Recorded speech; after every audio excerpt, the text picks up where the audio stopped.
Hi folks, welcome back to the channel. Thank you very much for joining me. You are most welcome as always. Well, here we are in part 2 of the magic of Matchbox. Now I have to say I was actually taken aback by how popular the first video was, especially in terms of it's very popular anyway, but especially one of mine, because I'm not a high volume YouTuber, you know, I just do my little niche here and that's it really. And I don't try and compete with other people, even though perhaps some of them think I'm trying to. I'm not. I do my own thing, and it's just the things that really interest me, and I find the Matchbox kits very nostalgic and really, as obviously a lot of you feel the same, transports you like a time machine back to your childhood. And I was very struck by some of the comments that some of you made during the live chat and the comments that you've left below in the part 1. That I was almost being a bit apologetic, I think, in my video the first time, and I said, well, you know, they're not the sharpest kits and they don't have the best sort of panel lines and they're a bit soft, and it's quite obvious that people actually, probably majority, seem to think as I do, that didn't really matter. There's no point in comparing these kits to what you have in 2022. You have to compare them to what you had in sort of 1972 when they came out 50 years ago, and a lot of these I've got in front of me are 75, 76 and beyond.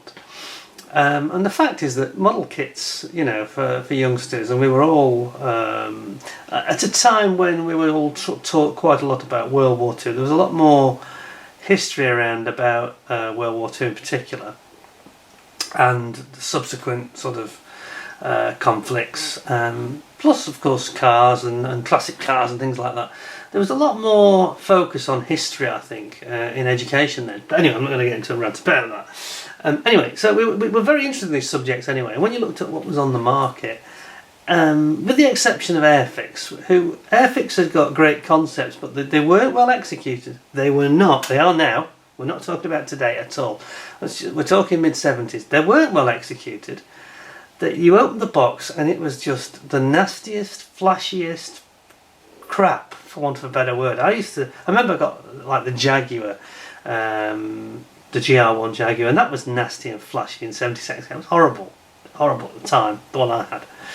And then they brought out the MRCA, which was better because that was brand new too at the time. Of course, it was the new Tornado. So they were sort of starting to sort of modernise, but we're at that sort of era where they hadn't really reinvested very much, and they were pumping out a lot of kits that were just ancient. And as somebody said in the chat on the first video about Matchbox, somebody said these were new, and not only were they had a new concept, as we can all see, and by the way, you'll have noticed obviously as we're talking, I've arranged them in an almost sort of shop window style here, because that's the way they used to be in a window. You know, you'd rock up, there'd be Airfix, all this dour Airfix stuff, which was, you know, I say the artwork by Roy Cross was very good, but the rest of the packaging was dire, very plain, very just a basic cardboard box. And then you look at this and it was like Star Wars had come early, you know. It's like, wow, the colours, you know, the drama, the art. I mean, every single one is like a painting, you know, on the box art. I mean, people did cut them out. I had friends that cut them out and put them in frames, got the dad to frame them on the wall for them when they finished the kit. They were that good, you know. They deserved that. Anyway, so I'm just trying to put it into context that I think I was a bit too apologetic for them, really. I'm not going to be apologetic anymore because I love them, and quite obviously a lot of you do too. And you were looking at these kits and say, "Oh, that was the first one I built," or "I built that one 3 times," you know. So what I thought we'd do today, I'm going to talk a little bit more about the history, and also briefly, and also sort of have a look at 1 or 2 of these. I thought we'd try and make it a bit more logical, because we had a couple of the big ones. We had the Spitfire and the Mark 22 and the big Green Range kits, the ME109E. So I thought today we'd sort of focus primarily on the Orange range, which is the middle sort of range. So we're sort of going down, and then when we get to the final instalment, I'm going to keep you waiting on, because a lot of you, like me, I'm sure, your first Matchbox kit was probably one of the small purple range, and that's the biggest range, and such, you know, there's the armour with the dioramas, and there's all those lovely little planes, you know. So I thought we'd look at them last, save that to last. So I thought we'd treat you today with a feast for your eyes, giving you a proper look at some of these middle of the road ones. They're sort of aspirational, so if you had a bit more pocket money, you know, last week, if you'd been good and you'd wash your dad's car, or, you know, In the case of girls, they perhaps help mum with the washing or the ironing or the cooking or something. You might get a bit of extra pocket money. So this is what would happen, of course, for a lot of us, I'm sure. You'd then say, oh, what's the card, Dad? You know, and they give you an extra 50p. Bingo. This opens up a whole new level of status. It's like the English class system, isn't it? You suddenly become middle class. You've been working class, you become middle class now. You've gone up in the ranks and been promoted to the orange range. Wow! And look at them, bigger aircraft, multiple vehicles with the armour. You know, what's not to like? And of course, we did talk in the first vid about the red range as well. I showed several, like the Wellington and the Heinkel and the Mitchell. The one I forgot was the Phantom. So we'll start with that one, the biggest one, because that's red range and the rest are orange. So let's have a look at the Phantom now. Getting it down from the, I was saying it was like a shop window, wasn't I? I'm sure this is conjuring up images in your minds that are, those that are watching this that are thinking, oh yeah, yeah. I mean, for me it was the post office, which was like a general store, small general store, and then we moved, and then same thing again. But we had a post office selling them, and we actually had. I'm going to name him because he was a lovely old chap. He's long gone now, sadly. A chap called Frank Fiddler, and this was up in Cumbria. And it was FN Fiddler's shop, and him and his wife ran a shop, and his wife used to sell wool and knitting and crocheting patterns and accessories, handicrafts, and he sold model kits. He did other things as well. He did a little bit of DIY, just a small amount, but a lot of it was turned over on his side, was to keep him occupied, was model kits. And again, he had Airfix, but it was mainly Matchbox, and I don't know why. He was quite a visionary, I think, this old chap. He really threw his all in with Matchbox, and about 80% of what he had in stock was Matchbox. And he was the go-to place, and he had this... my mum used to like to go into this shop. It worked for me, because my mum was a knitter and crocheter. And so we said, oh, could we go to Fiddler? He said, oh yes, I need some more wool. And it'd be like... and you'd walk in and he'd have the latest kit, and every week there'd be, this is at sort of 75, 76, 77, every week there'd be a new one that would come out, and it would be like, yes, and this came out, and I said, Dad, he said, no. This was about £1.25, which is quite a lot of money in 1976, a bit more than your pocket money, frankly. And it was like, no, you wash the car, fine, you can have one of these. And I'm like, oh no, come on. Call it an Easter present. I think of something, some excuse, you know. Or, Dad, I passed the test at school, I got an A or a B in the test. And then the mum would put pressure on him and say, come on, I want some wool. So he'd get bludgeoned into this, and he'd end up buying it for me, you know. And I remember seeing this one. I was absolutely blown away by the artwork on this, and the Wellington was another one which really stunned me at the time, and the Heinkel, you know, the artwork. It was just like, you see the picture and you think, sold. You know, I don't need to see the plastic. It's fine. I'll take it. But the point is that you knew that, unlike the Airfixes, it wasn't going to be a tragic disaster when you open the box. Yes, you might argue that they could be more detailed, and things like the pilots weren't very well figured. But you know it's going to be a nice kit. So let's just move these out. We've got the very bomb-laden Corsair here. So we'll just have a little rearrange. We'll put the bombed-up Corsair over there. Ooh, this is a bit of a balancing act, I've got to tell you. It's like House of Cards. There we go. We'll be very careful. How's that? So let's have a look at the Phantom. Now it's interesting that they did change the wording, because I specifically remember that this is an issue 1, but I think it's not 1A, it's like 1B, and the wording was changed in a few months on this kit, because I remember it actually said, it's a Roy Huxley artwork, you can see, I'll zoom you in, you can see his excellent work here. He's got his signature writ large right at the bottom, can you see that? Just to the left of the text, there it is, Roy Huxley. And then you've got your Matra 155 rocket pods being let loose. Now, what it actually said originally, instead of saying at the Scottish practice range, it literally said at the Spade Adam practice ranges, plural. Which I've thought since was really weird, because I thought it always said that, but I didn't realise they'd actually modified the wording. No, I can't think of any reason why they would do that. It's not like... or maybe I can. Maybe it was the fact that people then.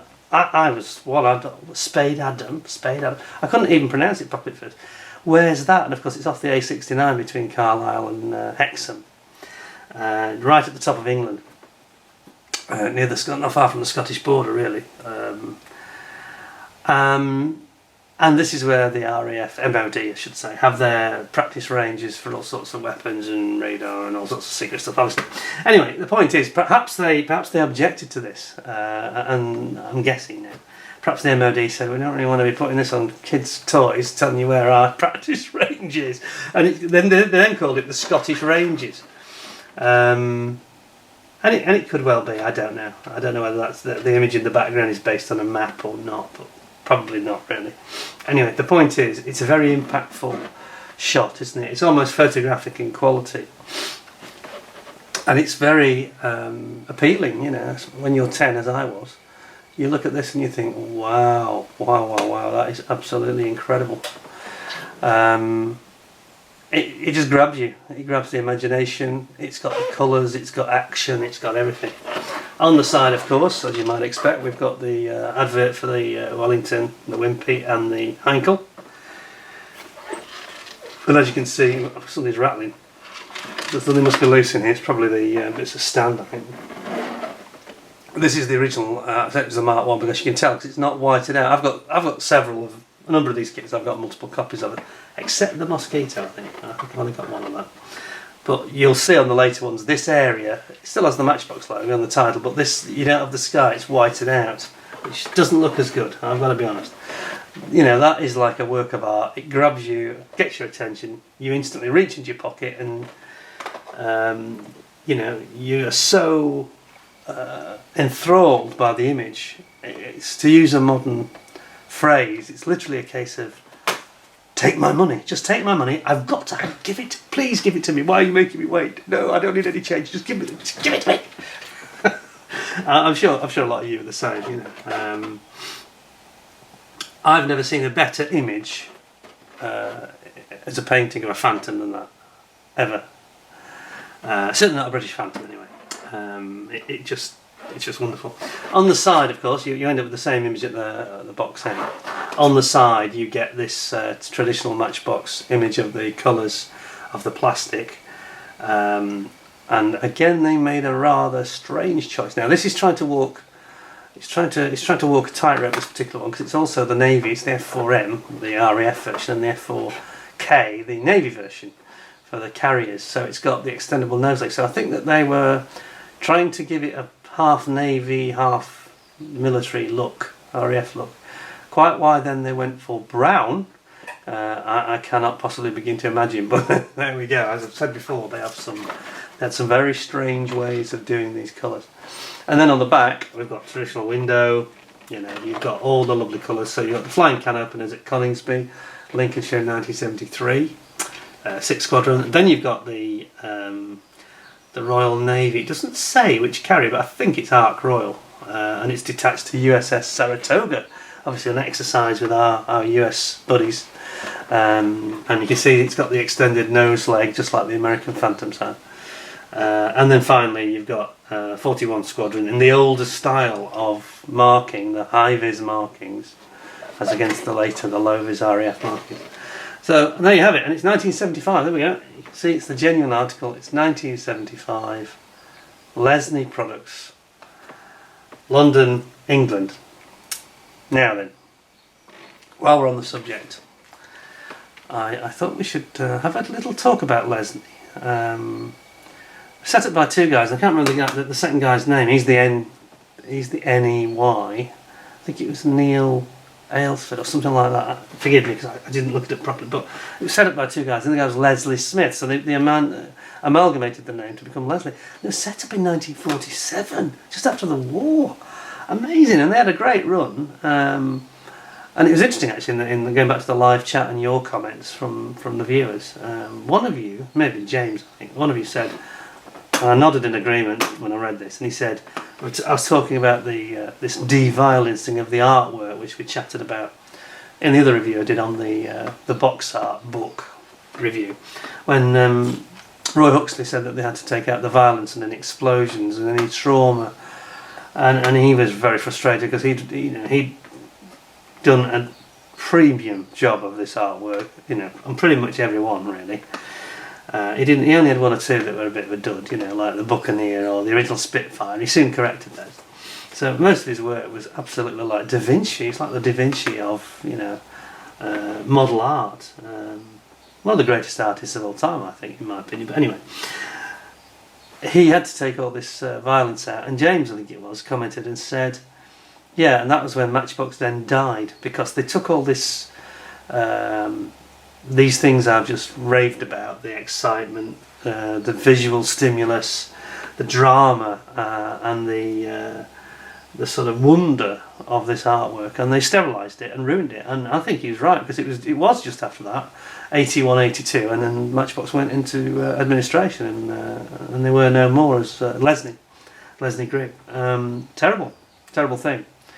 And times had changed. Computer games was coming out, Atari and things like this had come out, and kids stopped making them. And of course, this is when the start of the rot set in. And you could argue it's kind of political correctness really that started it, because over at Airfix they had the same problems where they did it worse. I mean, at least Roy Huxley still had his artwork, but Roy Cross at Airfix, who was as good an artist, he wasn't quite as big a user of colour, so it wasn't quite grabbing the younger mind's imagination in the same way, but they were very photogenic and very photographic in style, and his work was fine, beautiful. But Roy Cross just got dropped, and I don't think he died. I don't think he's not with us now, but I don't think he died. So it's like, what have you done that for? And what did they do? They then put very badly finished photographs of models on the actual box, no artwork, just a photograph with like a blueprint behind it. Oh God, it's the worst thing I've ever seen on a box art for a kit. Just dire, absolutely horrendous, and people just stopped buying Airfix kits. And this is when Airfix started to get into trouble. Matchbox went because they were very reliant on their little Matchbox cars, and they slowed down in sales. Everything slowed down at the same time, and there was this big recession in 1981 which didn't help in the UK. So you had a lot of perfect storm of economic factors, but this was a big factor for both companies. Their sales just plummeted in both cases, and I think as a percentage, I think Airfix has plummeted even more, but because they just went from being a must-have, go-to place to people just looking at it and thinking that looks crap, and they weren't even getting good modellers to do, like Revell now. Revell have learned this. They went through an evolution of it as well. They were putting photographs of the finished kit that were terrible, but if you look at them today, they've now got some modellers doing some really nice work, and they do look quite flattering. I still don't like it to be on the front though, which they don't do. They're quite clever. They have a proper artwork on the front, and they put the finished photographs on the back, which as a concept, personally I think that's a good idea, because then you know what you're getting. But anyway, I'm digressing. Anyway, go back to this Leslie Smith chap, who was the main mover and shaker at Lesney Matchbox. They had a factory already down in Hackney Wick, which is in the northeast end of London, which is actually quite close to where the 2012 London Olympics, Stratford Park, it's near there, very close, just about a mile away I think. And when they created all the kits, they then moved on to needing a second factory, so they opened up a second factory to do more of the cars, and they were doing things like Skybusters, these little toy metal aeroplanes, but they were quite well done. They were again merging towards less toy-like. It's almost like the age they were aiming at was going up. They were now appealing to the sort of 10-12-year-old, whereas before it had just been for 5 or 6-year-olds and stuff, and they were getting more accurate, and they brought out all sorts of things like little Hunter, I think they had a Tornado, and they had the American ones like the Tomcat and the Phantom, and they were getting quite good. They brought out airliners as well, things like that. So they needed more capacity in terms of production, and this is where the Matchbox production went for the kits. Anyway, fast forwarding, obviously they shut down when they had this economic crash caused partly by the economy and partly by these strange rules they brought out about changing the appeal. And the computer games came along and kids stopped making models. Now, of course, if you wind forward to the end of the 20th century, this decline just carried on. And it's only really since the internet, isn't it? And the fact that you're sitting here watching this video sums it up, really. You know, here I am, a chap sitting in his garage, basically, just talking and showing you a few model kits I've collected. But you know, that wouldn't have been possible to either watch, and I certainly wouldn't have been doing it if there was no internet. You know, and if YouTube wasn't around, so that we can actually share in the experience, and you can share in what I've got to show, and then you share back to me what your own experiences have been, and it just takes you back. It's like a time machine, you know. This is the one thing I'm not a fan of social media. I'm not going to go into all the reasons why, but I think it does more damage than it does good. I'm never convinced. I think it was to some degree, I think it was an invention. It was like an answer to a question that nobody had ever asked and didn't need, frankly. However, I think with YouTube, this is especially for people who are, you know, we've had this COVID pandemic, and some people are very lonely. You've got older people who perhaps not done any modelling and have got a lot of time on their hands, and you know, mental health issues and all this kind of thing. This is brilliant. You know, this takes you right back. You know, I mean, I get this stuff out, and I am 10 again. I am 10 again. In fact, I was saying to somebody, I think over Christmas somewhere, there was the Willy Wonka and the Chocolate Factory film was on TV. And I watched it and I thought, do you know what? It has an enduring charm, this film, of course it does. A bit like Chitty Chitty Bang Bang as well. With Potts, who by the way has he's got mutton chops like me. Grandad Potts. Anyway, digressing. But Willy Wonka and the Chocolate Factory, I thought, yeah, but if that was me, here's my sort of fantasy, childhood fantasy, if you like. I wouldn't want to go to a chocolate factory. I want to go and see the Matchbox factory where they built these kits. Can you imagine if you could transport yourself? If you could do one thing and transport yourself back in time, you can't change time or history, but you can just go and see something you've perhaps not seen before when you were a child. That is what I would want to see. I'd want to go to the Matchbox factory, see them designing them, see them stamping them out, packing them, and you know, sort of meet the people who are deciding what to do next. And I think that was so much more exciting than today, where it's all a guy just sitting at a computer screen doing CAD, you know. But they would be drawing them out. There is a documentary on YouTube where it interviews Leslie Smith of Lesney, and he interviews lots of employees, and they're all relatively old now, you know, much older than me. And there was one chap that was about my age, so I think he was 17 when he started, but he still must be older than me, because I think the film's about 20 years old, so bear in mind, some of them may not be with us. I know Leslie Smith is. But it was interesting, the thing that struck me, they're talking about the Tomcat, which I showed in the first video of the Tomcat kit, and he showed that how they were designing it, and he showed the drawings that they had, and one of them, apparently the chief designer, had to go to Grumman in America, and they had to approve everything he did to make sure they weren't giving away any secret information about developments or pods and things that they were still working on that were sort of R&D. And it was all very hush-hush, because the Tomcat, when they were designing that, it'd only been out for about a year. It'd only been flying for a year or so from its debut flight. So it was quite cutting edge, you know. But it came out in 75, so it probably took 2 years gestation, which is much longer than you imagine, isn't it? I'm sure it doesn't take 2 years now. Well, we know it doesn't from the Hornby programme. Anyway, so my fantasy would be, you know, my Willy Wonka sort of style fantasy is, if I could go back to my childhood to see something I've not seen, legitimate, it would be that. I'd like to have a tour of the Lesney factory when they were building these kits and designing them. I think that would be absolutely amazing. Somebody said in the comments as well, I think because I was sounding a bit apologetic, saying, well, they're not, you know, Tamiya, and they're not this and they're not that.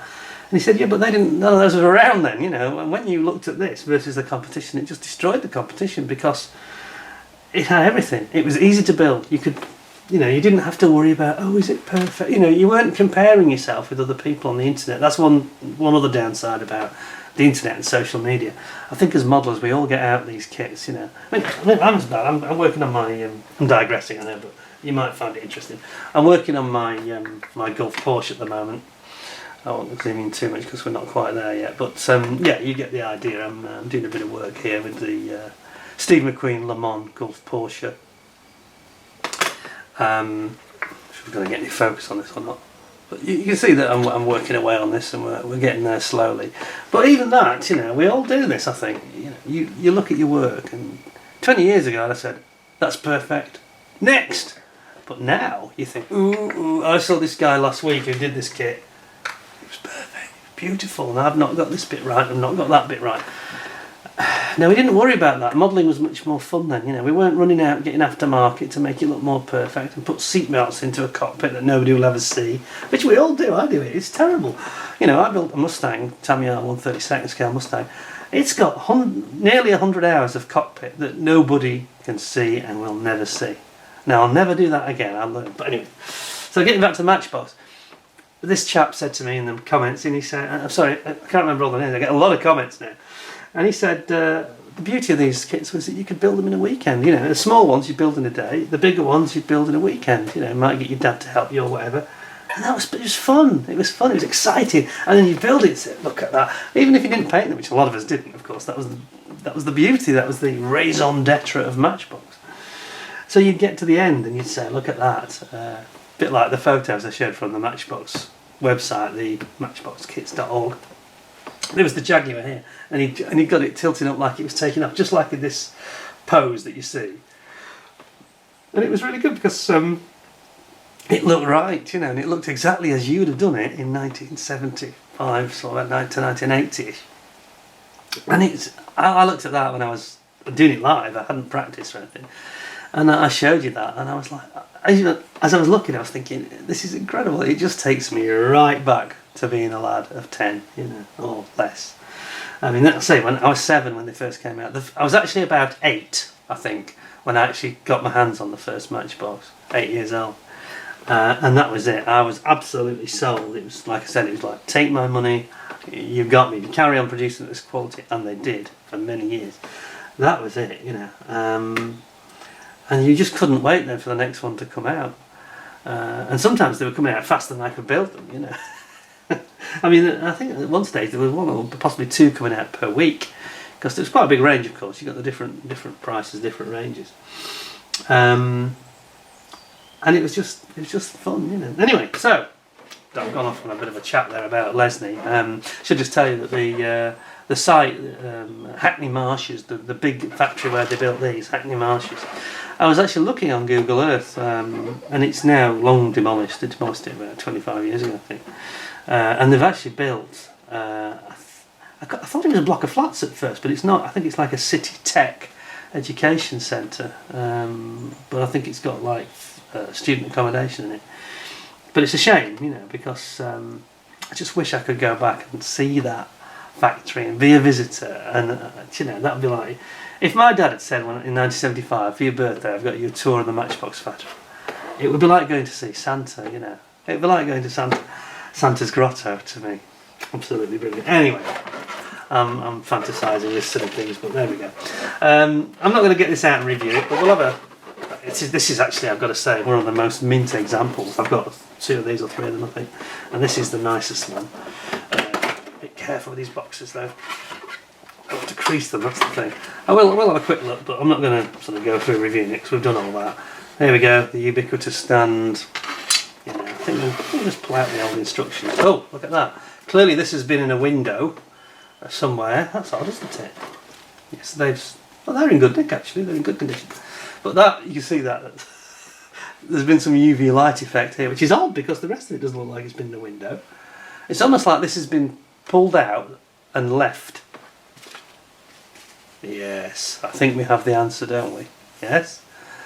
Doing my little Sherlock Holmes bit, that is definitely what's happened. I think that's been taken out and put down somewhere in a window and left for some time, and that's the effect. Look at what UV light does, it's incredible, isn't it? So it's amazing the box has not been in the window, because that would be, I've seen others that have, and you can tell. But there we go. Now this is nice because it's the original proper instructions appearing exactly as they did back in the day, 75 in this case. And I just want to add as well that I'm not doing these videos to say, oh, look at me, I've got these mint example, blah blah. It's not that really. It's just that I've got I've got several copies of several of them, apart from the Mozzie, which I think is only one. But I've got multiple Jags and multiple Corsairs. These 2 are only ones. That's another one I've only got a single one of.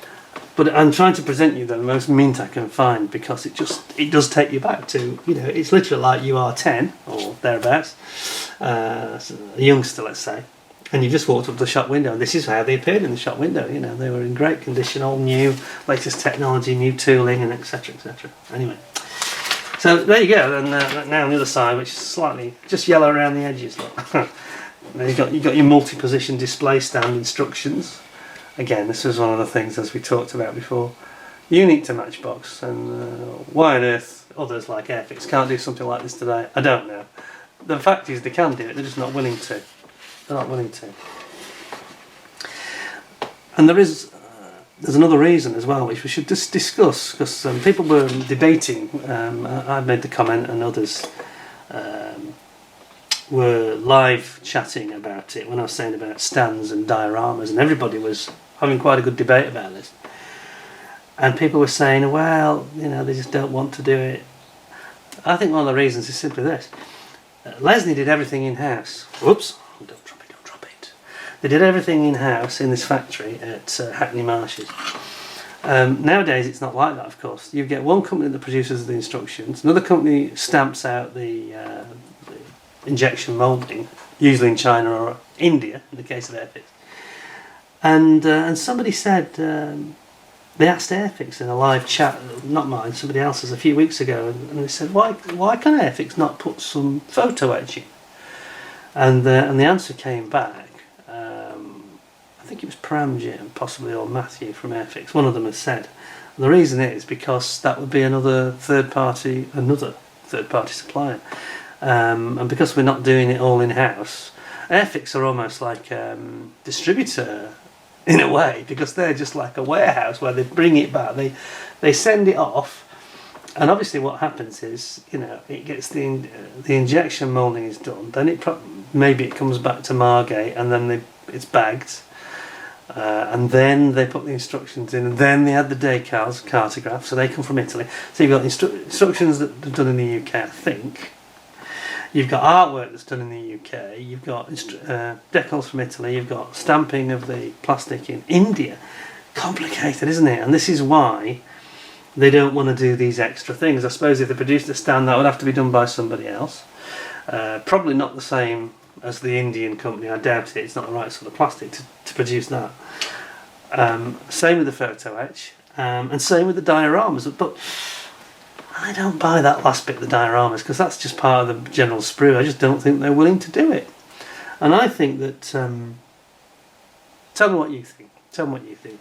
I think you know what my views are on this. I think we should all put pressure on Airfix in particular. Look, Airfix, if you're watching, if you've got to charge another £1.50 and we have a diorama, rock on. Do you really think that people aren't going to buy it if it's £1.50 more expensive? When suddenly you're adding value, you're creating something new. The competition aren't doing it, so you should do that. Anyway, don't want to get to run. I'm digressing. Let's get back to the Phantom, which is half yellow and half white. Can you see this? It's the left side, which hasn't had the UV exposure, looks okay. And the right side, when my hand is, it's got quite a yellow. It's come through from the outside. Anyway, so I'm not going to do a whole review. I just wanted to show you, remind those of you that built this kit just how much fun it was. Now, yeah, there's a few. Yeah, you've seen the finished version if you go back to my my other vid, which was called "What's Your Favourite Model?" You can see this finished kit, which I really enjoyed. One or two things that weren't brilliant on it. Two actually. One was the canopy, where it doesn't show it here. Let's just zoom this in. I've been a bit disingenuous Matchbox here. I think they fibbed to us. Look at this closely. Okay, there's actually a window, a small window between in this frame on the real aircraft, and there is on the kit, which it doesn't show in this instructions illustration at all. But unfortunately, there's no actual glass to go in it, so you end up with an open window on both sides, which is very curious. I'm sure any of you that built the kit will know exactly what I mean.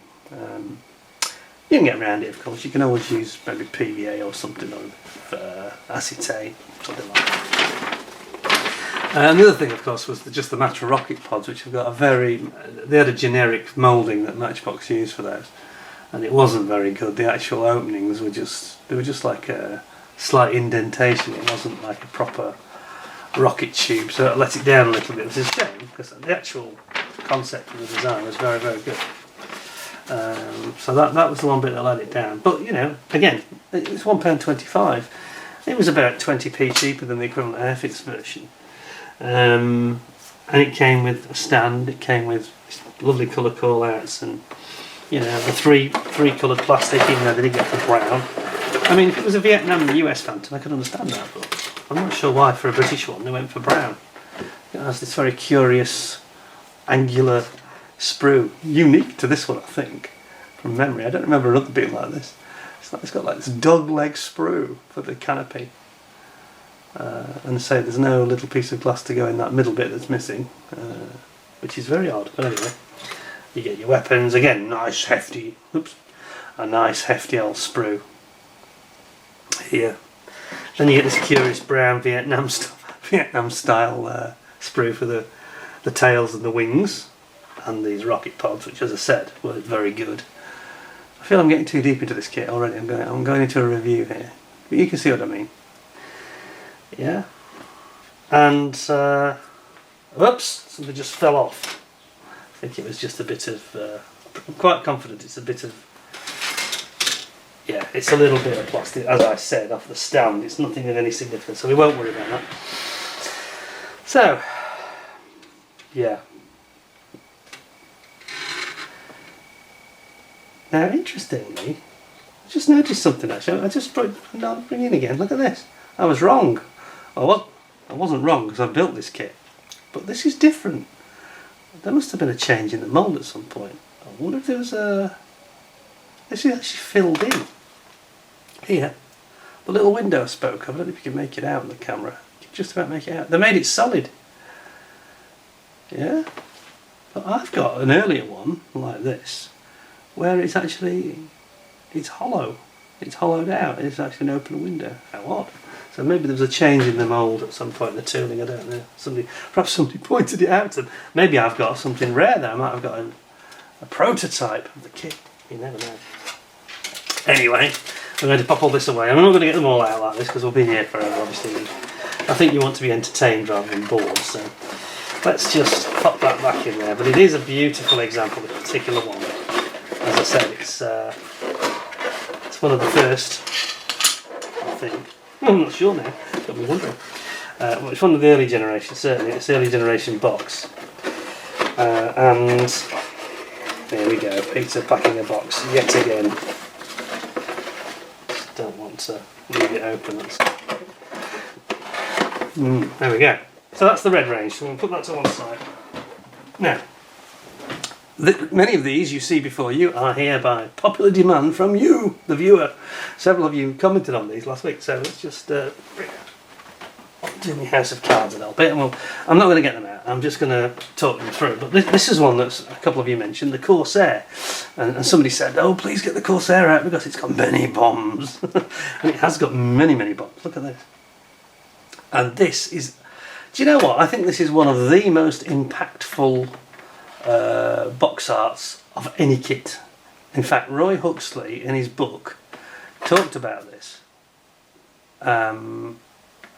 He said basically that he was actually told off. They said it was too much violence. I know. But they said this particular one was a bit too much. And he said, even when I reflected on it, perhaps it was a bit OTT because it almost looks like a nuclear bomb has been dropped, like a Holocaust, you know. And it is very violent. It's not actually, contrary to the appearance, it looks like it's in Vietnam. I'll just bring you in again. It looks like it's a Vietnam bombing. And it's not. It's actually at the Valparaiso, Florida bombing range. So it's just a practice bombing run. Nobody's being bombed underneath this. It's just the Everglades. But anyway, it's very, very striking, and I saw that. I didn't know anything about the Corsair. This, for me, probably personifies the shelf appeal of great box art. I was only 10 when I got this. August 75 I got it, and built it in about 3 days. I had never seen a Corsair before. I didn't know anything about the Vietnam. I was just a kid. I didn't know anything about the Vietnam War, didn't know anything about the US Marines, Air Corps. And I just took one look at that. I thought, my God, I've got to have this. What an incredible plane. And it just has this presence to it, doesn't it? I mean, like the Phantom, very similar, really. But this is selling something to me that I would never have bought. I've seen the Airfix Corsair. Meh, not interested. But this, oh man, it's incredible. And then on the side, these guys seem to have got a paint scheme or plastic scheme that's actually quite sensible today. Check it out. This is more of a Vietnam style colouring, and that does seem to work on this one, I've got to be honest. So I've actually got this, and again, if you look back on my, you can find it if you do a search, I'm sure, but in one of my previous videos I got this out in the green. It's quite a striking Muppet, Kermit the Muppet green. But look at the nice colour call-outs they do on the back as well. And they're quite clever, they even show you the opposite side where the decals should go. So I think this is one of the, I mean, Roy Huxley's been a bit apologetic about, look at all the bombs. There's a lot. I think it's 12 per side, if I remember correctly. I think that's right. And then you've got the this is actually a 73, so I didn't get this till 75, so I was a bit late to the party. Now, I don't think it appeared until 74. I think that might be when they printed the box. But anyway, it's a beautiful kit. Comes with very striking box art, obviously. And here's another one, and this is one that, the Mosquito. Now this is one that Roy Huxley talked about in some detail and said that it was one of his own personal favourites because, again, this is bombing the factory busting raid in Germany, late 1944. And again, I'm sure that they changed the wording on that, because I'm sure it said it was the Gestapo headquarters and surrounding buildings. I'm sure that's what they said previously, but there we go. But again, the Mark 9 Mosquito, the NF30 Mosquito, didn't know much about these till I saw this. And then we've got some nice art on the side. A fairly sensible colour. They've gone for, again, a more logical one here than the strange Phantom colours. And then we've got traditional, it's actually got a bit of tape on it, so it's not the finest, because they're quite rare, these. I looked for ages to get one of these. It has got tape right the way along the top. But anyway, I managed to get one in the end. It's one of the, not one of the more popular Matchbox in terms of availability anyway. Quite hard to find one.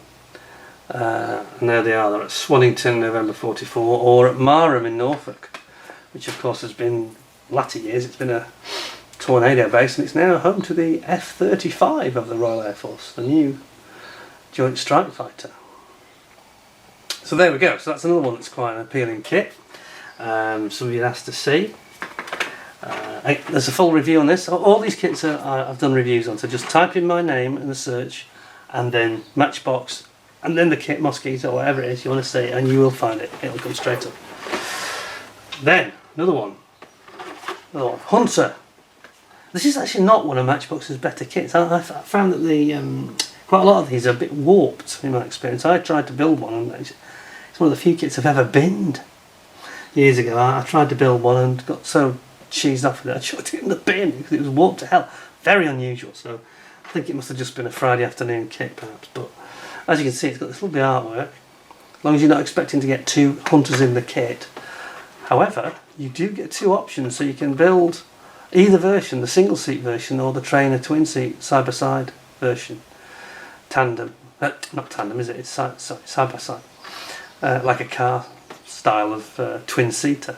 That's really nice. And again, you've got the relatively sensible sort of blue, bit like the Royal Air Force colours of the Bordy, I can't remember, but it's not far removed from the Truth X colours. And then we've got some, again, lovely art on the back. Look at that, Wittering 1974. I actually saw one of these coming to Honington at about that date, so it must have come from Wittering. Flew into the airfield just across from the school when I was out at lunchtime in the field having my sandwiches. Yeah, that was on a Friday afternoon, I think. And again, Wittering, again April 74, so they're all Wittering, but yeah, again, another striking, impressive kit. Then we've got the Jag. Now then, everybody was looking at this when I was showing you on the website, of course. And again, it's not the most accurate Jaguar, a bit softly moulded, this one, but look at the artwork again. Very, very. You know, you look at the Airfix stuff, and it's just not got that instant grab onto your imagination that these do have. And we did talk about the slightly odd colours they chose on this one. They went with, again, it's like 2 tones of brown, like a coffee brown and a dark brown, chocolate brown. Very odd. Quite why they didn't go with the light brown and a grey, or a green and a grey, I don't know. But it's not helped. This is one where they seem to have got a problem with their printing, because if you look at the artwork, it's very curious colouring. It should be green and brown, and they've got this sort of a...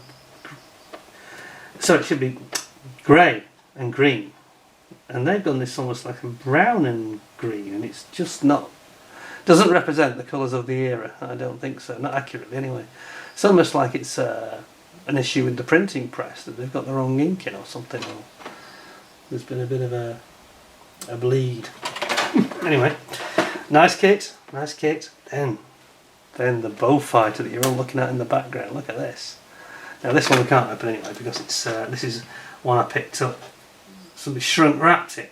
It's an original, one of the very first issues, and somebody has instantly wanted to encapsulate that in shrink wrap, which is actually quite a good plan. And you can tell that it's 1973. It says on the back.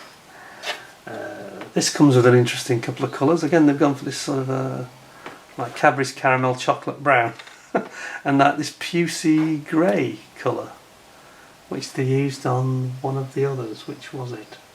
I think it was the Hawker Hurricane 2C. I think they used the same colours on that. This has got 3, of course.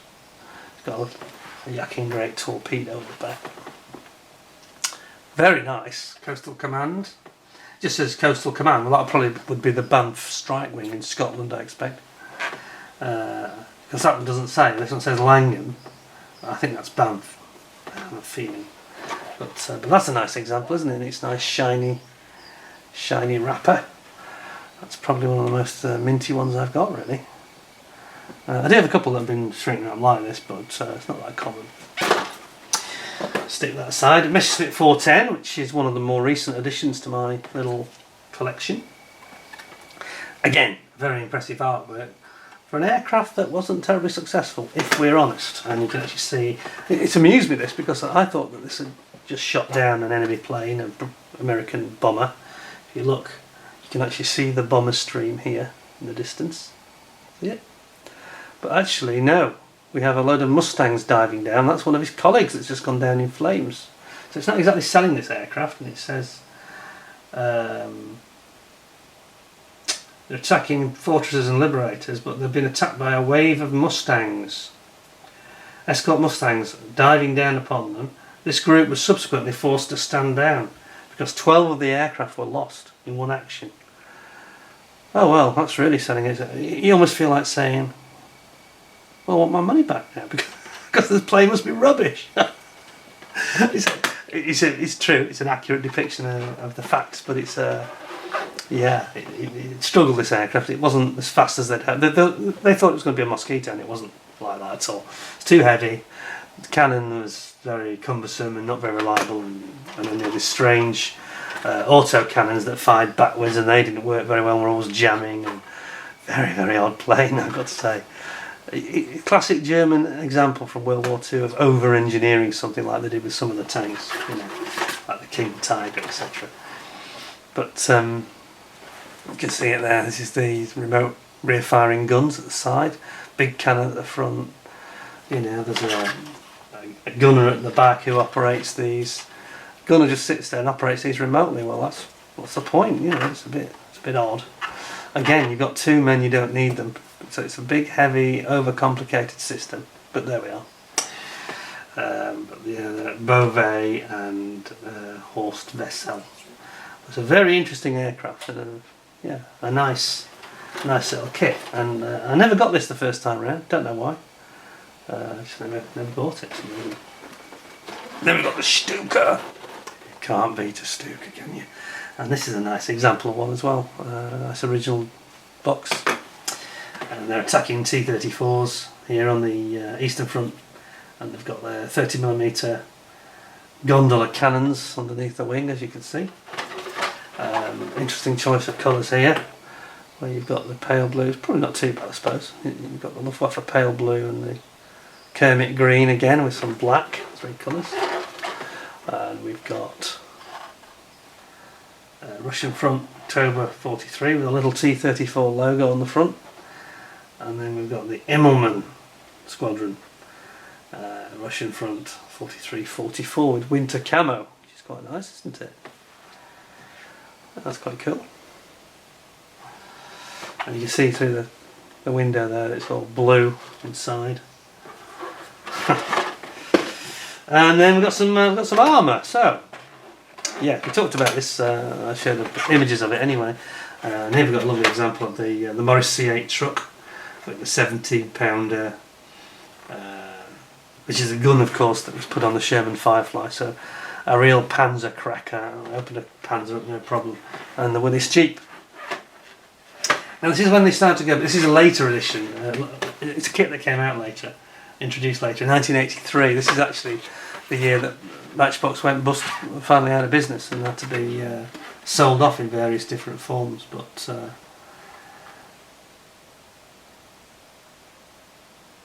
it's interesting actually. It says at the bottom, just as I'm talking about this, it says, you may not be able to make this out. It says Matchbox is a trademark of the Matchbox group of companies and it is subject to extensive trademark registrations. Now this is when they were trying to assert who owned Matchbox and who owned the rights to this, that and the other, because people were buying off bits of it here and there. And you can see the change in style there, where they've got the artwork. It's completely different. Instead of it showing it in its natural paint, it shows like an artist's impression of the finished vehicle almost. It's kind of strange. And then you get this, as we talked about, you get this street scene where it turning the corner on patrol in Germany by the look of it. It actually says that they're having a fight here, the desert rats near Caen. So interesting that somebody mentioned about the finished kit that I showed had French writing, boulangerie, whereas this has delicatessen. It's written in German, in the German style. Or is it? Maybe it's the same word in either language, I'm not sure. Anyway, there you go. But of course you get this wonderful diorama. I'm going to open this one because it's so different. So you end up with sprue for the basic sort of the vehicles. And then you've got your decals, desert rats. Then you got a bit of street. Get streetwise, yeah, to build that. And then you get more street and a few more bits like the figures. See, the figures are there. Oops. There we go. Figures. Waving. Slightly unusual. I think it's giving hand signal actually. And then you've got this bit of the building with a chimney, which is really well done actually. Okay, it's not... It maybe not the... Trying to get the focus. Come on, focus, don't let me down. There we go, got some rifles there, look. Building, shattered window frames, brilliant. Fantastic. Okay, it's not night shift standard of building. But then whose is? Yeah, apart from him. But there you go, so nice little kit, just 3 sprues. And it builds up into a nice little, you know. Somebody else said, another one of the gentlemen that commented, he said, what I love about these, he said, it's not just a model. He said, because of the diorama, it becomes a story within its own right, you know. And you're getting so much more than just a plastic kit. And this, when you're that age, this is what fires your imagination, and you want to be part of it, you know. Right back in. Right. And then finally we've got the Pack 40 and Monty's Caravan. I'm not going to get these out. These two are quite nice ones again. Monty's Caravan, complete with sort of middle of the street where there's a monument been demolished, and Monty is having an orders group meeting here. with his General Browning, probably Arnhem. It's like Arnhem style, isn't it? And there's a scout car there, which is really cool, and you can have it in the desert colours if you wish, or in the European Theatre of Operations green. Very nice. And then this is one we also sort of had a brief look at on the screen on the website. This is the Pack 40, German Pack 40, with the BMW R75 motorbike and sidecar and the half-track truck. And I'm going to get this out as it's the last one. I'll quick look at this actually, because we have a couple of examples of it, I think, sitting around. But again, you get half a street sort of thing. There we go. Big chunk of street. Holes in the wall from gunfire. There we go. All sorts of bullet holes in the wall. Then you've got your sort of chassis and all your other various parts of the running gear. You get, obviously there's 3 vehicles here, or 4 if you include the sidecar, I suppose. If you call the, you know, you've got a sidecar, you've got a motorbike, you've got a truck, and you've got a gun. So you've got 4 for the price of 3, really. I mean, look at your motorbike here. It's so cool. Anyway, there's a pleasure to them, isn't there? It's there's actually a tiny bit of flash on the sprue, but not really on the parts. You know, and in 1975, 76, you'd expect to see tons of flash if that was made by Airfix or Revell or Frog. It would be absolutely horrendous. Just horrible. And then last but not least, we have the street scene. African street in this case. Which is quite nicely done. And you've got your tarpaulin roof, your half-track, all your wheels, and you've got lots of soldiers.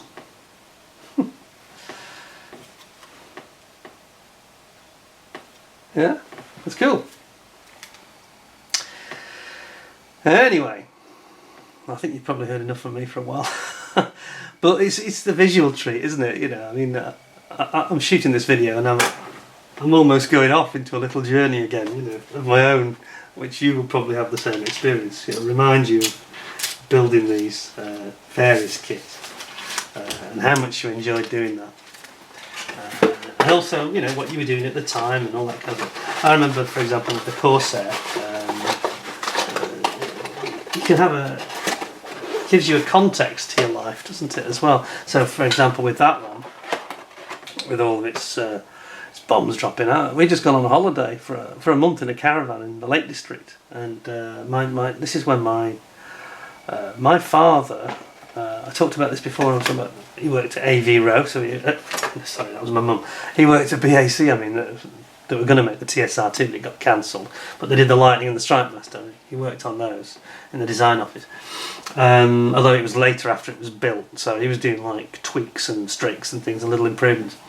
But he worked at Vickers Shipbuilding in 74 to 75 on the HMS Invincible that went to war in the Falklands.